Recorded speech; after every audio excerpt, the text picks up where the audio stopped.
Hello दोस्तों, जय श्री कृष्णा, राधे राधे, हर हर महादेव, जय श्री राम। आप सभी लोगों का प्रियंका मोटिवेशनल यूट्यूब चैनल में स्वागत है।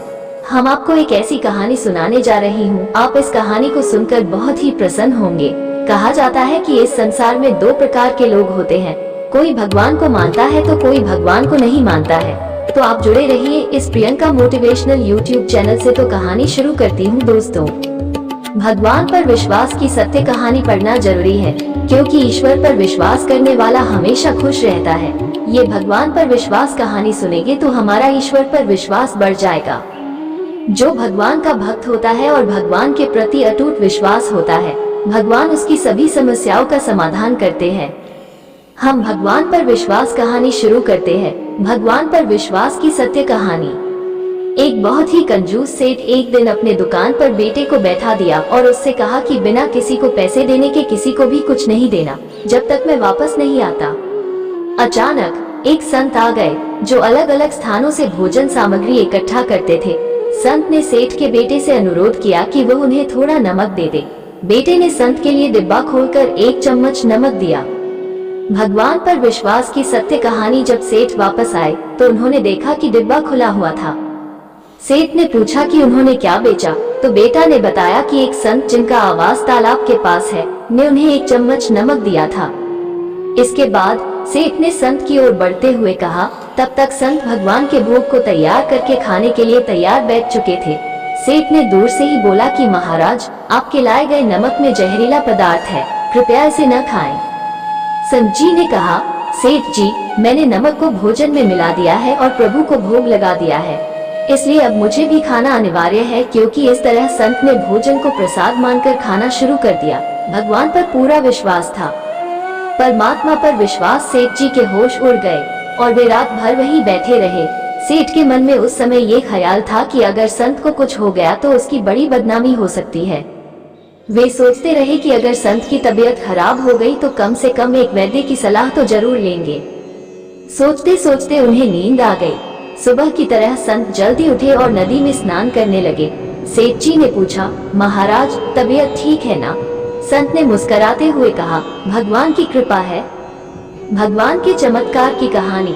इसके बाद वे उन्होंने पूजा करने के लिए मंदिर जाने की यात्रा आरंभ की। जैसे ही संत ने मंदिर का प्रवेश किया, उन्होंने देखा कि भगवान की मूर्ति के 2 टुकड़े हो गए थे और मूर्ति का शरीर काला पड़ गया था।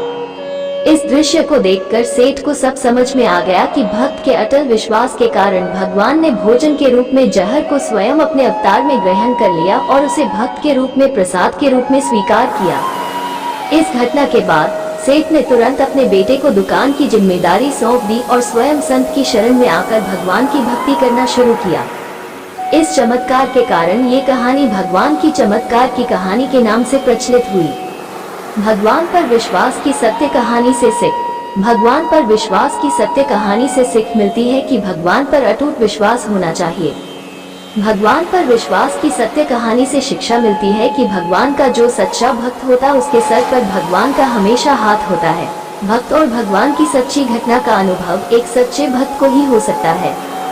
परमात्मा पर विश्वास की कहानी से सीखने मिलता है कि जीवन में निस्वार्थ प्रेम भगवान पर करना है, जिससे ईश्वर प्रेम बना रहेगा। आजकल प्रत्येक व्यक्ति जब वो किसी मुश्किल समय में होता है तो उसकी प्रार्थना ईश्वर से करता है। हालांकि हमें ईश्वर की ओर से हमेशा आभारी रहना चाहिए और हमें उसके प्रति यथाश्रद्धा बनाए रखनी चाहिए। मेरे पिताजी हमेशा ये कहते हैं, हरि करे सो खरी, और यह वाक्य मेरे मनोबल को बहुत बढ़ाता है। भगवान की प्रेरणादायक कहानी को पढ़ने के बाद आपका भगवान पर आशा और विश्वास और भी मजबूत होगा। भगवान की प्रेरणादायक कहानी।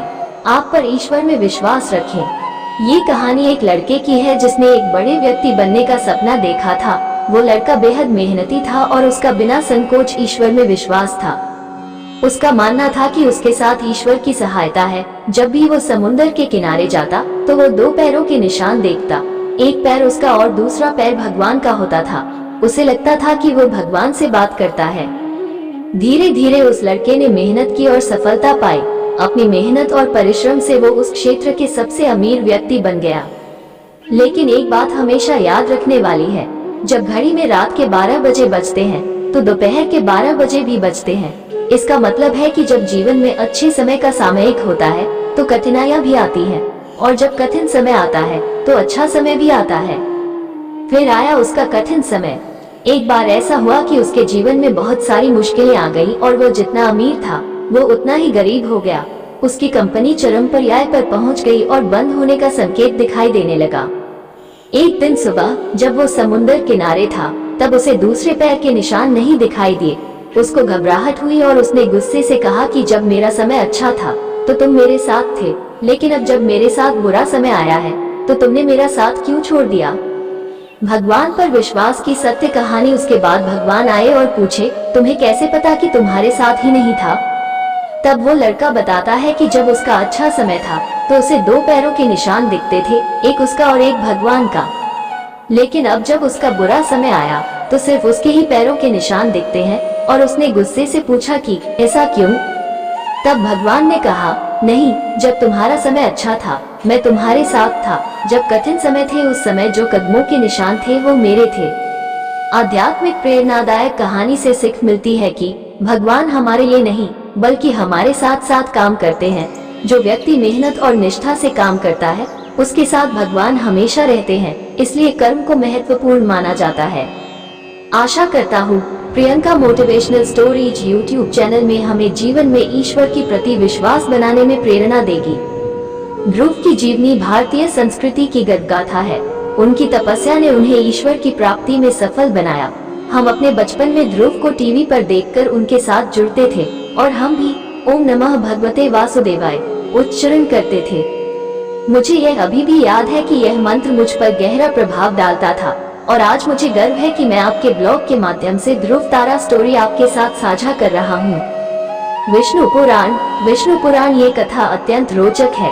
एक समय की बात है, भारतवर्ष में राजा उत्तानपाद नामक शक्तिशाली राजा थे, जिनकी 2 रानियां सुनीति और सुरुचि थीं। बड़ी रानी सुनीति उदार, सौम्य और दयालु व्यक्तित्व की धारण करती थी।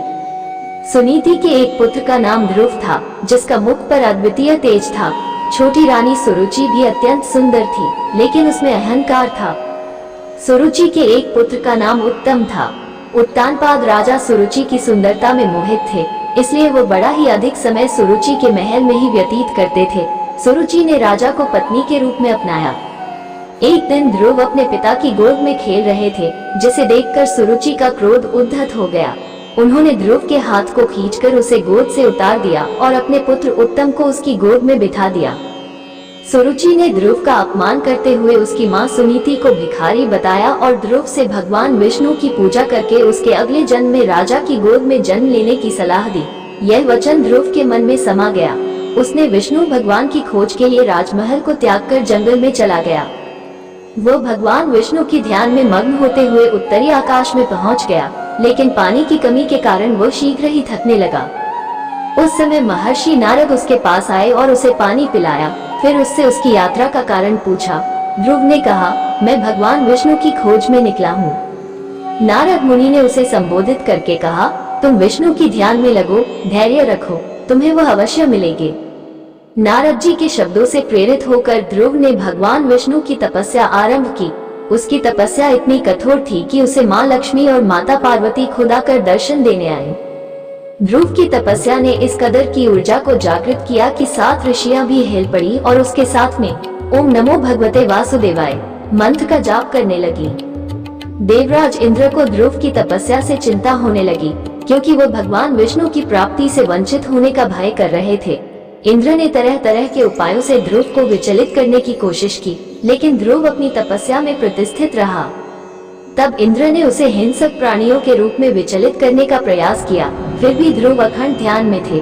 तब इंद्र ने उसकी माता का रूप धारण किया, लेकिन ध्रुव अपनी निष्ठा में अडिग रहा। अंत में भगवान विष्णु ने ध्रुव की तपस्या को महसूस किया और उसके सामने प्रकट हुए। विष्णु भगवान ने पूछा, तुम मेरी खोज में इतनी कठिन तपस्या क्यों कर रहे हो, क्या चाहते हो? ध्रुव ने उत्तर दिया, मेरी सौतेली माँ मुझे पिता की गोद में नहीं बैठने देती और माता कहती है कि तुम पूरी सृष्टि के पिता हो, इसलिए मैं तुम्हारी गोद में बैठना चाहता हूँ। इस पर भगवान विष्णु ने ध्रुव को समझाया और उसके साथ ही वो उसके ऊपर निष्कलंक स्थिति को दिखाकर उसे अभिवादन किया। ध्रुव को ध्रुव तारा के रूप में स्थान दिया गया। जिसे वैज्ञानिक भाषा में पोलारिस कहा जाता है। ध्रुव तारा की दिशा से दिशा परिभ्रमण किया जाता था जब कंपास नहीं था। इस प्रकार विष्णु पुराण कथा में ध्रुव की अद्वितीय तपस्या और भगवान की कृपा का चित्रण किया गया है। विष्णु पुराण की कहानी बहुत रोचक है। ये कहानी भारत में एक शक्तिशाली राजा उत्तानपाद के बारे में है, जिनकी 2 रानियां थीं, सुनीति और सुरुचि। सुनीति उदार और दयालु व्यक्तित्व की धारण करती थी, जबकि सुरुचि भी सुंदर थी पर उसमें अहंकार था। उनके पुत्रों के नाम थे ध्रुव और उत्तम। उत्तानपाद राजा सुरुचि के महल में ज्यादा समय गुजारते थे क्योंकि उन्हें उनकी सुंदरता में मोह था। एक दिन सुरुचि ने अपने पुत्र उत्तम को राजा की गोद में बैठाने का निर्णय लिया और ध्रुव को उसके सामने अपमानित किया। इस पर ध्रुव ने भगवान विष्णु की पूजा करने का निर्णय लिया और जंगल में गए। वहां उसने तपस्या की, परंतु पानी की कमी के कारण थक गया। महर्षि नारद ने उसे पानी पिलाया और उसकी तपस्या का कारण पूछा। ध्रुव ने उसकी माता से प्रतिष्ठा के लिए प्रार्थना की, जो उसके मन में उत्तम बनाने की थी। उसकी तपस्या ने भगवान की कृपा प्राप्त की और वह ध्रुव तारा बन गए, जिसे पोलारिस भी कहा जाता है। इस तरीके से विष्णु पुराण की कहानी ने ध्रुव की मेहनत और ईश्वर की कृपा का सुंदर चित्रण किया है। आत्मविश्वास। ध्रुव ने अपने आत्मविश्वास को बढ़ावा दिया और अपने मंजिल की ओर बढ़ते रहे। हमें इससे सीखने मिलता है कि हमें खुद में आत्मविश्वास रखना चाहिए और स्वागत करना चाहिए जब हमारे पास एक मुश्किल स्थिति हो। समर्पितता की महत्व। ध्रुव ने अपने लक्ष्य के प्रति समर्पितता दिखाई और उसके लिए सब कुछ छोड़ दिया। हमें से सीखने मिलता है कि हमें किसी भी काम में समर्पितता दिखानी चाहिए और अगर हम सही दिशा में प्रयासरत रहेंगे तो हम सफलता प्राप्त कर सकते हैं। उत्कृष्टता की खोज। ध्रुव ने हमेशा उत्कृष्टता की ओर प्रयास किया और उसने अपने आप को ऊंचाइयों तक पहुंचाने के लिए संघर्ष किया।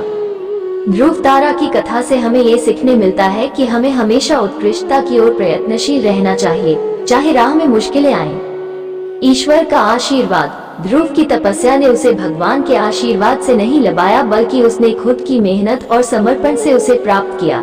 ध्रुव तारा स्टोरी से हमें ये सीखने मिलता है कि हमें अपने प्रयासों में जुटे रहना चाहिए और अपने कामों में पूरी मेहनत करनी चाहिए। से सीखने मिलता है से हमें ये सीखने को मिलता है कि समर्पण, मेहनत, संघर्ष, आत्मविश्वास, समर्पितता, उत्कृष्टता की खोज और ईश्वर का आशीर्वाद हमें सफलता की ओर ले जा सकते हैं।